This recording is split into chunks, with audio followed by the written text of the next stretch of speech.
काली रात का रहस्य। वो रात बिल्कुल सामान्य शुरू हुई थी। आसमान में बादल छाए हुए थे और हवा में एक अजीब सी सनसनी थी, जैसे कि प्रकृति खुद किसी अनदेखी आशंका से सिहर रही हो। गांव के लोग जल्दी जल्दी अपने घरों में दुबक गए थे, क्योंकि रात का अंधेरा उन्हें हमेशा से डराता था। लेकिन उस रात डर का यह एहसास सिर्फ एक भ्रम नहीं था। वो रात कुछ ऐसा लेकर आई थी जिसने गांव के इतिहास को हमेशा के लिए बदल दिया। गांव का नाम था काला पानी। यह नाम उसके आसपास के घने जंगलों और नदी के काले पानी के कारण पड़ा था। गांव के लोगों का मानना था कि यह जगह किसी अदृश्य शक्ति के अधीन है, और उनकी यह मान्यता उस रात सच साबित हुई। राहुल, एक युवा और महत्वाकांक्षी यूट्यूबर जो डरावनी कहानियों और रहस्यमय घटनाओं पर वीडियो बनाता था, उस रात काला पानी गांव पहुंचा था। उसका मकसद था गांव के रहस्यों को उजागर करना और एक ऐसा वीडियो बनाना जो उसके चैनल को वायरल कर दे। उसने गांव के बारे में कई किस्से सुने थे, जैसे कि रात में जंगल से आती हुई अजीब आवाजें, नदी के किनारे दिखने वाली परछाइयां और कभी कभी लोगों का गायब हो जाना। राहुल ने गांव के एक छोटे से होटल में कमरा बुक किया था। होटल का मालिक, एक बूढ़ा आदमी जिसका नाम था भोला, उसे देखते ही मुस्कुराया। बेटा, यहां रात को बाहर निकलने की गलती मत करना, भोला ने चेतावनी भरे स्वर में कहा। क्यों? क्या होता है रात को? राहुल ने उत्सुकता से पूछा। भोला ने गहरी सांस ली और बोला, यहां कुछ ऐसी चीजें होती हैं जिन्हें समझना मुश्किल है। रात को जंगल से आवाजें आती हैं और कभी कभी लोगों को ऐसा लगता है कि कोई उन्हें देख रहा है, लेकिन जब वो मुड़कर देखते हैं तो वहां कोई नहीं होता। राहुल ने भोला की बातों को गंभीरता से लिया, लेकिन उसके अंदर का जुनून उसे और आगे बढ़ने के लिए प्रेरित कर रहा था। उसने अपना कैमरा और अन्य उपकरण तैयार किए और रात के अंधेरे में जंगल की ओर चल पड़ा। जंगल का रास्ता टेढ़ा मेढ़ा और अंधेरे से भरा हुआ था। पेड़ों की घनी छाया ने रास्ते को और भी डरावना बना दिया था। राहुल ने अपना कैमरा चालू किया और बोला, दोस्तों, आज हम काला पानी गांव के जंगल में हैं। यहां कई रहस्यमय घटनाएं होती हैं और आज हम उन्हें उजागर करने वाले हैं। थोड़ी देर चलने के बाद राहुल को एक अजीब सी आवाज सुनाई दी।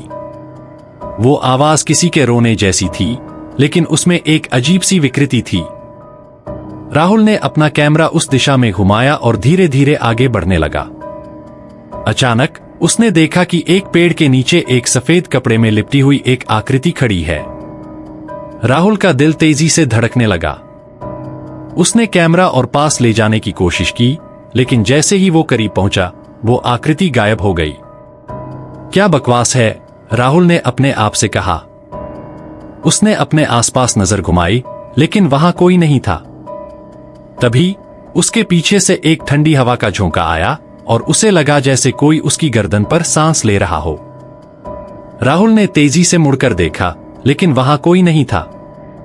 राहुल ने फैसला किया कि वो और आगे नहीं बढ़ेगा और वापस होटल लौट जाएगा। लेकिन जैसे ही वो जंगल से बाहर निकलने की कोशिश करने लगा, उसे एहसास हुआ कि वो एक ही जगह घूम रहा है। पेड़, रास्ता, सब कुछ एक जैसा लग रहा था। यह कैसे हो सकता है?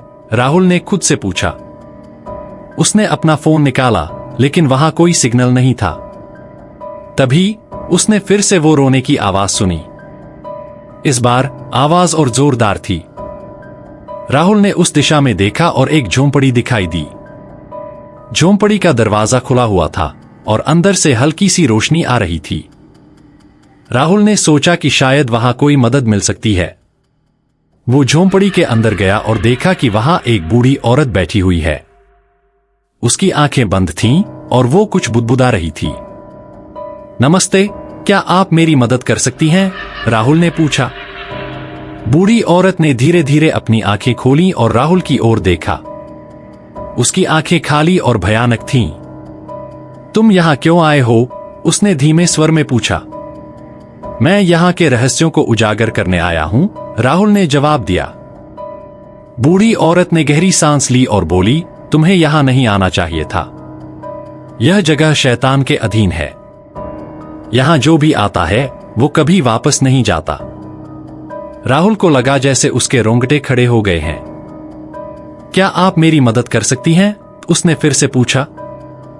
बूढ़ी औरत ने सिर हिलाया और बोली, मैं तुम्हें बचा नहीं सकती, लेकिन अगर तुम जाना चाहते हो तो तुम्हें उसके सामने आना होगा। उसका मतलब? राहुल ने पूछा। वो जो तुम्हें देख रहा है, बूढ़ी औरत ने कहा और फिर से अपनी आंखें बंद कर ली। राहुल ने झोंपड़ी से बाहर निकलने का फैसला किया। उसे लगा कि वो पागल हो रहा है, लेकिन जैसे ही वो बाहर निकला, उसने देखा कि जंगल का माहौल पूरी तरह से बदल गया है। हवा में एक अजीब सी गंध थी और आसपास का अंधेरा और भी गहरा हो गया था। तभी उसने एक आवाज सुनी, राहुल। वो आवाज उसके नाम को धीरे धीरे बुला रही थी। राहुल ने मुड़कर देखा, लेकिन वहां कोई नहीं था। राहुल। आवाज फिर से आई, इस बार और जोरदार। राहुल ने अपना कैमरा उठाया और उस दिशा में देखा।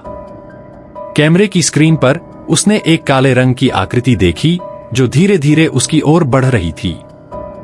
नहीं, यह नहीं हो सकता, राहुल चिल्लाया। वो आकृति और करीब आ गई और राहुल ने देखा कि वो एक इंसानी चेहरा था, लेकिन उसकी आंखें खाली थीं और उसके मुंह से खून बह रहा था। राहुल ने भागने की कोशिश की, लेकिन उसके पैर जमीन से चिपक गए।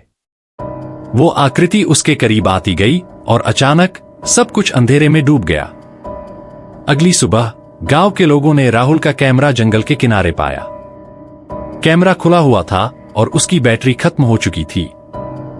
लेकिन जब उन्होंने कैमरा चार्ज किया और फुटेज देखा तो उन्हें राहुल की चीखें सुनाई दी। फुटेज के अंत में एक काले रंग की आकृति दिखाई दी और फिर सब कुछ बंद हो गया। राहुल का कभी पता नहीं चला। गांव के लोगों का मानना है कि वो जंगल के रहस्य का शिकार हो गया। और तब से कालापानी गांव के जंगल में रात को एक नई आवाज सुनाई देती है, एक आवाज जो राहुल की तरह लगती है और जो हमेशा के लिए अंधेरे में खो गई है।